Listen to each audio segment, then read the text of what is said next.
ആ രാജ്യത്തിനൊപ്പമുള്ള പോളിസിയാണ് ഇപ്പൊ എനിക്ക് തോന്നുന്നു നരേന്ദ്രമോദിയുടെ കാലത്തുൾപ്പെടെ ഏറെക്കുറെ അതേ നിലപാട് തുടരുന്നുണ്ട്. ചില വ്യതിയാനങ്ങളൊക്കെ ഉണ്ടെങ്കിൽ കൂടി അവിടെ ലീഗിനോ UDF-നോ അല്ല മറ്റു രീതിയിലോ നമ്മൾ രാഷ്ട്രീയമായി വേർതിരിക്കേണ്ട ഒരു ആവശ്യമില്ല. നമ്മൾ നിലകൊള്ളുന്നത് സ്വതന്ത്ര ഫലസ്തീൻ എന്നുള്ളത് ഐക്യരാഷ്ട്രസഭ ഉൾപ്പെടെയുള്ള രാജ്യങ്ങൾ അല്ലെങ്കിൽ പിന്നെ ഒക്കെ അംഗീകരിക്കപ്പെട്ടിട്ടുള്ളതാണ്. അവിടെ പോയി കുഴപ്പമുണ്ടാക്കി ചെറിയ പ്രദേശങ്ങൾ പിടിച്ചെടുത്ത് ഇനി വെസ്റ്റ് ബാങ്ക് ഗസയും മാത്രമാണ് ബാക്കിയുള്ളത്. നോക്കൂ നിങ്ങൾ, ഇപ്പൊ അടുത്ത ഏതാണ്ട് ആഴ്ചകൾക്ക് മുമ്പ് ഒരു പിന്നെ ഉടമ്പടിയുണ്ട്, കരാറുണ്ടാക്കി. ആ വെടിനിർത്തൽ കരാറുണ്ടാക്കി അത് ലംഘിച്ചു എന്ന് മാത്രമല്ല ആശുപത്രിയിൽ ഉൾപ്പെടെ ബോംബിട്ട് 300 ആളുകളെ കൊലപ്പെടുത്തിയത് നമ്മൾ മെനിയാന്ന് കണ്ടു. അവിടെ കുട്ടികള്, വൃദ്ധര്, ഗർഭിണികള്. എന്താ നിങ്ങൾക്കാർക്കും മനസാക്ഷി? 2023 ഒക്ടോബർ 7 സംഭവത്തെ നിങ്ങൾ അപലപിച്ചിട്ടില്ല. 2023 ഒക്ടോബർ 7 അവിടെ ഇസ്രായേലിൽ അപലപിച്ചിട്ടുണ്ട്. പക്ഷെ ഹമാസ് പലസ്തീൻ വിമോചനത്തിന് വേണ്ടി നിലകൊള്ളുന്ന സംഘടന എന്നാണ് നിങ്ങൾ പറയുന്നത്. ഇപ്പോഴും അവരെ വേണ്ട എന്ന് പലസ്തീൻകാർ പറയുകയാണ്. അതാണല്ലോ ആ പ്രകടനം നടക്കാൻ കാരണം. അല്ല മഞ്ജുഷേ, മഞ്ജുഷ പറയല്ലേ, നമ്മളെ അഭിപ്രായം നമ്മൾ പറഞ്ഞോട്ടെ, അത് നിങ്ങൾ പറയരുത്. നമ്മൾ അഭിപ്രായം കൃത്യമാണ്. നമ്മൾ നേരത്തെ നിങ്ങൾ പറഞ്ഞ പോലെ ഇന്ത്യ രാജ്യത്തിനൊരു ഒരു ഒരു വിദേശകാര്യ നിലപാട് ഇക്കാര്യത്തിലുണ്ട്, പലസ്തീൻ കാര്യത്തിലുണ്ട്. കേരളം നമ്മുടെ ദേശീയ നിലപാടിനൊപ്പമാണ്. ലീഗും കോൺഗ്രസും UDF നിങ്ങൾ പറഞ്ഞ എല്ലാവരും മനുഷ്യത്വമുള്ളവരെല്ലാവരും. അതിനപ്പുറത്ത് ഈ ഹമാസ് ചെയ്യുന്ന കാര്യങ്ങളെ പർവ്വതീകരിച്ച് അതിന് എത്രയോ ഇരട്ടി ക്രൂരത ചെയ്യുന്ന ഇസ്രായേലിനെ കുറിച്ച് നിങ്ങൾ ആരും രക്ഷണമുണ്ടെന്നില്ലല്ലോ. കഴിഞ്ഞ ദിവസം എനിക്ക് ശ്രീജിത്തിന്റെ ഒരു പോസ്റ്റ് FB-യിൽ കാണാനിടയായി. അദ്ദേഹത്തിന്റെ പരാമർശമൊക്കെ സത്യത്തിൽ നമുക്ക് ഇഷ്ടമുള്ള അദ്ദേഹത്തിന്റെ പരാമർശം സത്യത്തിൽ വളരെ വേദനിപ്പിക്കുന്നതാണ്. അദ്ദേഹം ഇസ്രായേലിന്റെ ആക്രമണത്തെ എന്താ പറയുക ന്യായീകരിക്കുന്ന തരത്തിലൊക്കെ പിന്നെ പോസ്റ്റ് ഇടുമ്പോൾ സത്യത്തിൽ നമുക്ക് തോന്നും അത് കുട്ടികളെയും വൃദ്ധരെയും ഗർഭിണികളെയും ഒരു കുറ്റവും ചെയ്യാത്ത ആളുകളെ ഇത്ര ക്രൂരമായി ഇസ്രായേൽ അമേരിക്കയുടെ പിന്തുണയോടുകൂടി കൊലപ്പെടുത്തുമ്പോൾ, ആ രാജ്യം കുട്ടിച്ചോറാക്കുമ്പോൾ, നേരത്തെ എന്റെ മുമ്പ് സംസാരിച്ച ആൾ പറഞ്ഞല്ലോ 70% ബിൽഡിങ്ങുകൾ, കെട്ടിടങ്ങൾ അവിടെ നാമാവശേഷമായി. അത് അപലപിക്കേണ്ട കാര്യമാണ്. അത് മനുഷ്യത്വമുള്ള എല്ലാവരും അപലപിക്കുകയും ചെയ്യും, അപലപിച്ചുകൊണ്ടിരിക്കുകയാണ് ഷാക്കിർ. പക്ഷേ ഇതിന് കാരണക്കാരായി ഇപ്പോൾ പലസ്തീൻ ജനത, ഗാസയിലെ പലസ്തീൻ ജനത കാണുന്നത് ഹമാസിനെയാണ്. ഹമാസ് ഔട്ട് എന്ന് അതുകൊണ്ടാണ് അവർ പറയുന്നത്. ഇനി ഞങ്ങൾക്ക് ഇത് തുടരാൻ ആഗ്രഹമില്ല, ഞങ്ങൾക്ക് സമാധാനമായി ജീവിക്കണം, യുദ്ധമല്ല വേണ്ടതെന്ന്. അപ്പോൾ അപ്പോഴും ഹമാസിനെ തള്ളിപ്പറയാൻ നിങ്ങൾ തയ്യാറല്ല. അതെ മഞ്ജുഷേ,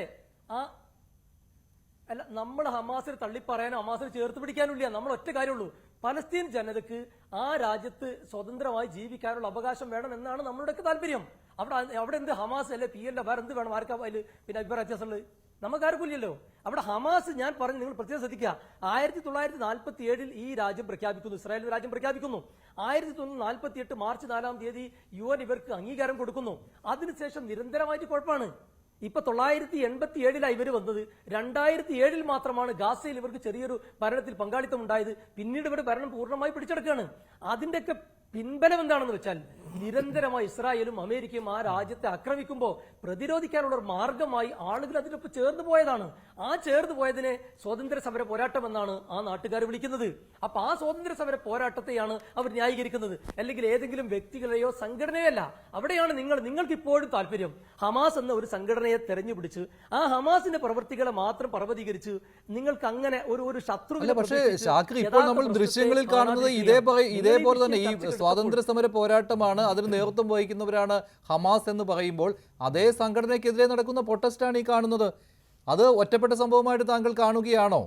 അതോ ആരെങ്കിലും അത് മനഃപൂർവ്വം ഉണ്ടാക്കിയതാണ് ഹമാസിനെതിരെ എന്നാണോ? അല്ല, ഞാൻ മുമ്പ് ഇതേ ചർച്ചയിൽ അഭിപ്രായം പറഞ്ഞിട്ടുണ്ട്. ഞാൻ ഹമാസിനെ കുറിച്ച് നിങ്ങൾ അഭിപ്രായം ചോദിച്ചപ്പോൾ അവിടുത്തെ ആളുകളുടെ അഭിപ്രായം അതൊരു സ്വതന്ത്ര പോരാട്ടത്തിന് വേണ്ടി രൂപീകരിക്കപ്പെട്ടതാണ്. നമ്മുടെ അഭിപ്രായത്തിൽ ഈ ചെറുത് കൊടുത്ത് വലുത് വാങ്ങാൻ കാരണക്കാർ ഈ പുതിയ ഒരു വർഷം മുമ്പ് പറഞ്ഞല്ലോ ഹമാസ് ആണ് കാരണക്കാർ. പക്ഷെ ഞാൻ ഉറച്ചു വിശ്വസിക്കുന്നു ഹമാസിന്റെ പിന്നിലും ഹമാസിനെ വളർത്തിയതിന് പിന്നിലും അമേരിക്കയും ഇസ്രായേലുമാണ്. കാരണം PLOയെ തകർക്കാൻ വേണ്ടി ഹമാസിന് എല്ലാ സൗകര്യങ്ങളും ചെയ്തു കൊടുത്തത് അമേരിക്കയാണ്. ഉസാമ ബിൻ ലാദനെ വളർത്തിയതുപോലെ, ഇറാഖിൽ വിമതരെ വളർത്തിയതുപോലെ, യമനിൽ ഹൂത്തികളെ വളർത്തിയതുപോലെ ഒരു കാലത്ത് ഇത്തരം എല്ലാ അറബ് രാജ്യങ്ങളിലെയും വിമതരെ ഉണ്ടാക്കിയത്, അവർക്ക് ആയുധം നൽകിയത് അമേരിക്കയും ഇസ്രായേലും തന്നെയാണ്. എന്നിട്ട് ഇവർ ശത്രുവിനെ പ്രതിഷ്ഠിച്ച് ഇവരുടെ താല്പര്യങ്ങൾ അവിടെ നടപ്പിലാക്കുന്നു, ആയുധ വിൽപ്പന നടത്തുന്നു, അതുപോലെ തന്നെ രാജ്യം പിടിച്ചടക്കുന്നു, അവരുടെ മറ്റു താല്പര്യങ്ങൾ നടപ്പിലാക്കുന്നു. ഇത് നമുക്ക് കൃത്യമാണ്. നിങ്ങൾ ഡാറ്റ പരിശോധിക്കുക. ശരി ഷാക്കിർ. ശ്രീ സയ്യിദ് പണിക്കർ മറുപടി. ഹമാസിനെ തള്ളിപ്പറയുമ്പോൾ പലസ്തീൻകാരുടെ യഥാർത്ഥ വിഷയം എന്താണെന്ന് നമ്മൾ ആരും പഠിക്കുന്നില്ല എന്നാണ് ഷാക്കിർ പറയുന്നത്. അവിടെ പലസ്തീൻ ജനത ഗാസയിൽ ഹമാസിനെതിരെ പ്രകടനം നടത്തുമ്പോഴും ഹമാസിനെ മാത്രം നിങ്ങൾ ഒറ്റതിരിഞ്ഞ് ആക്രമിക്കുന്നത് എന്തിനാണ് എന്നാണ് ഷാക്കിറിന്റെ ചോദ്യം. അതിനുള്ള മറുപടി. മനസ്സിലായി. അത് കൂടാതെ അദ്ദേഹം വ്യക്തിപരമായിട്ട് എൻ്റെ ഒരു ഫേസ്ബുക്ക് പോസ്റ്റിനെ കുറിച്ചുള്ള ഒരു റെഫറൻസ് കൂടി പറഞ്ഞിരുന്നു. ആ പോസ്റ്റ് അദ്ദേഹം മൊത്തത്തിൽ വായിച്ചോ അതോ ആരെങ്കിലും അയച്ചു കൊടുത്തതാണോ അദ്ദേഹം വായിച്ചത് എന്ന് എനിക്കറിയില്ല. ഞാനതിൽ പറഞ്ഞിരിക്കുന്നത്, ചുമ്മാതിരുന്നവൻ്റെ മൂട്ടിൽ ഒരു ഒക്ടോബർ 7-ന് ചുണ്ണാമ്പ് തേച്ചിട്ട് തിരിച്ചു കിട്ടിയപ്പോൾ തൊണ്ട പൊട്ടുപാറ വിലപിക്കുന്നു എന്നാണ്. കുട്ടികൾ മരണപ്പെട്ടു എന്ന് പറയുമ്പോൾ അതും ഇതിൽ പറയുന്നുണ്ട്. അന്ന് അതിർത്തിക്കപ്പുറം ജീവൻ നഷ്ടപ്പെട്ടതും സംഗീത നിശയിൽ പങ്കെടുത്ത പാവം കുട്ടികൾക്കാണ് എന്ന്. അതിനെ ഇവിടെ അധികമാരും അപലപിച്ച് കണ്ടില്ല ഷാക്കിർ. അന്ന് കുട്ടികൾ മരിച്ചിരുന്ന സമയത്ത് ആരും തന്നെ കണ്ണീര് വാർത്തിരുന്നില്ല. പകരം അന്ന് ചെയ്തിരുന്നത് എന്താണെന്ന് എനിക്ക് ഇപ്പോഴും ഓർമ്മയുണ്ട്. ഒരു സെക്കൻഡ്, അങ്ങ് പറഞ്ഞപ്പോൾ ഞാൻ മിണ്ടാതെ കേട്ടല്ലോ. അല്ലല്ല, ഒരു സെക്കൻഡ് ഞാൻ സംസാരിച്ചിട്ട് അങ്ങ് പറഞ്ഞപ്പോൾ ഞാൻ കേട്ടിരുന്ന ഞാൻ വഴങ്ങുന്നില്ല. അപ്പൊ ഞാൻ പറഞ്ഞത്, അന്ന് സോഷ്യൽ മീഡിയയിലടക്കം ഇസ്രായേലിനെ എതിർക്കുന്ന ഹമാസിന്റെ ആക്രമണത്തിനെ അനുകൂലിക്കുന്ന ആൾക്കാർ പറഞ്ഞ് ചെസ്റ്റംപിംഗ് നടത്തിയിരുന്ന വാക്യം എന്താണെന്ന് താങ്കൾക്ക് ഓർമ്മയുണ്ടാകും. അത് ഓർമ്മയില്ലെങ്കിൽ ഞാനത് പറയാം. നോക്കൂ, ഈ ലോകത്തെ ഏറ്റവും ശക്തമായിട്ടുള്ള പ്രതിരോധ സംവിധാനം എന്ന് പേര് കേട്ട സ്വന്തമായിട്ട് ഇസ്രായേൽ പറയുന്ന അയൺ ഡോമിനെ ദാ ഇവിടെ ഹമാസ് ഭേദിച്ചേ, 100 കണക്കിന് മിസൈലുകൾ അങ്ങോട്ട് വർഷിച്ചേ എന്ന് പറഞ്ഞുകൊണ്ട് ചെസ്റ്റംപിംഗ് നടത്തിയിരിക്കുന്ന ആൾക്കാരുടെ ഫേസ്ബുക്ക് പോസ്റ്റുകൾ വേണമെങ്കിൽ ഞാൻ കാണിച്ചു തരാം. അപ്പോഴൊന്നും അപ്പുറത്തെ സ്ഥലത്ത് പാവപ്പെട്ട സ്ത്രീകളും കുട്ടികളും ഇതേപോലെ കൊലയ്ക്ക് കാരണമായിരുന്ന സമയത്ത് അതിനെപ്പറ്റി അധികമാരും വിലപിച്ച് കണ്ടില്ല.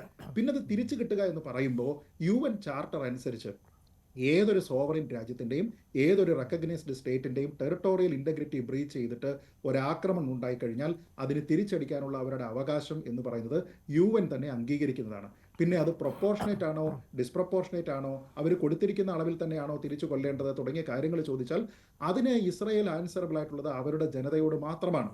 അല്ലാതെ അമേരിക്കയോ ഇന്ത്യയോ പിന്നെ ഹമാസുകാരോ ഇവിടുത്തെ മുസ്ലിം ലീഗുകാരോ പറയുന്ന കണക്കിനനുസരിച്ച് ആനുപാതികമായിട്ട് അവരത് നിർത്തിക്കൊള്ളണമെന്നില്ല. നമ്മൾ ഈ പറയുന്നത് സമാധാന ചർച്ചയെ പറ്റിയല്ല, യുദ്ധത്തിനെ പറ്റിയാണ്. യുദ്ധത്തിൽ സിവിലിയൻ കാഷ്വാലിറ്റീസ് ഉണ്ടാകുന്നുണ്ട്, അത് ദൗർഭാഗ്യകരമാണ്. പക്ഷെ അത് യുദ്ധത്തിന്റെ ഒരു എസെൻഷ്യൽ പാർട്ടായിട്ട് എല്ലായ്പ്പോഴും മാറിയിട്ടുണ്ട്. ഹമാസ് പോലും ഇതേ പലസ്തീൻ ജനതയെ ഷീൽഡായിട്ട് വെക്കുകയാണല്ലോ, ഗാസ ജനതയെ ഷീൽഡായിട്ട് വെക്കുകയാണല്ലോ.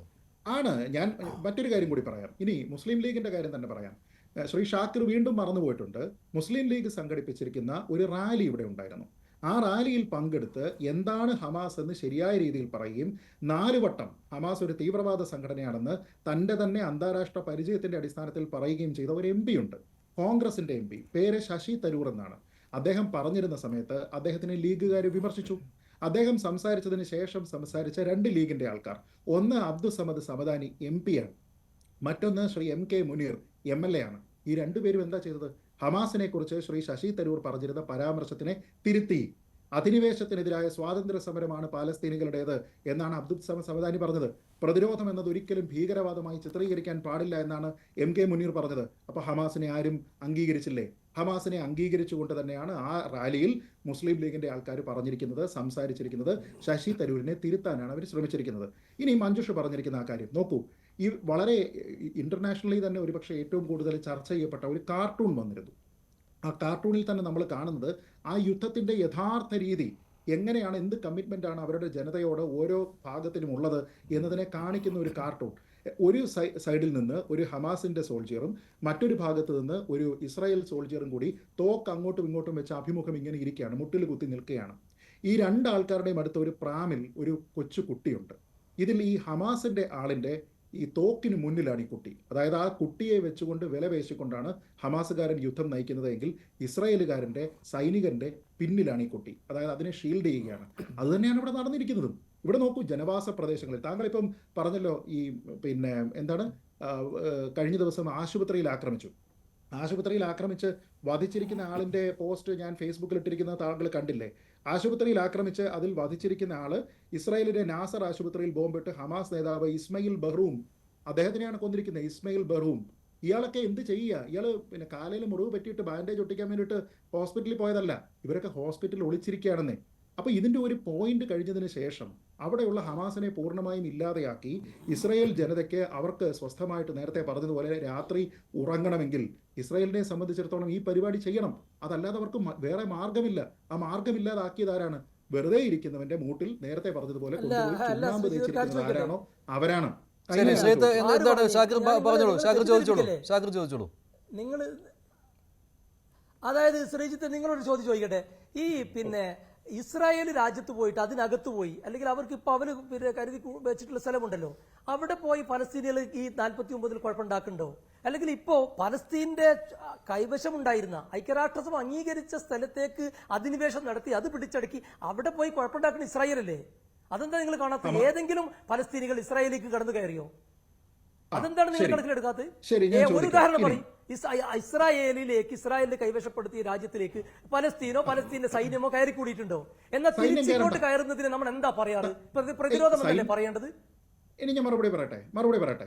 സൈന്യം കയറണ്ട. പ്രതിരോധം എവിടെയാണെന്നറിയോ? എന്തുകൊണ്ടാണ് പ്രതിരോധം? എങ്ങനെയാണ് പ്രതിരോധവും ഡിഫൻസും അറ്റാക്കും, അതായത് ഒഫൻസും ഡിഫൻസും തമ്മിലുള്ള വ്യത്യാസം എന്താണെന്ന് താങ്കൾക്കറിയോ? ഡിഫൻസ് എന്ന് പറയുന്നത് എല്ലായ്പ്പോഴും അവനവന്റെ പ്രവിശ്യയിലേക്ക് ഒരാൾ കയറി വരുന്ന സമയത്ത് അതിനെ പ്രതിരോധിക്കുന്നതാണ്. അതായത് നമ്മുടെ നേവി പോലെയുള്ള, നമ്മുടെ കരസേന പോലെയുള്ള കാര്യങ്ങളാണ് ഡിഫൻസിന് ഉപയോഗിക്കുന്നത്. എയർ ഒഫൻസ് എന്നാണ് പറയുക. കാരണം ഈ എയർ അറ്റാക്ക് എന്ന് പറയുന്നത് അവനവന്റെ സ്ഥലത്തല്ല, മറ്റൊരു സ്ഥലത്തേക്കാണ്. ഇവിടെ എന്ത് തരത്തിലുള്ള അറ്റാക്കാണ് ഈ ഒക്ടോബർ 7, 2023 നടന്നത്? ആൾക്കാർ നടന്നു ചെന്നതിന് ശേഷം കരസേന പോയി ആക്രമിക്കുകയല്ല, മറിച്ച് ഇവിടെ നിന്ന് സെറ്റ് ഓഫ് ഒരു സെക്കൻഡ്, അതിന് മുന്നിലേക്ക്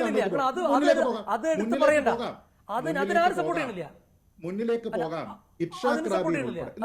ഇല്ല, ഞാൻ പറയാം.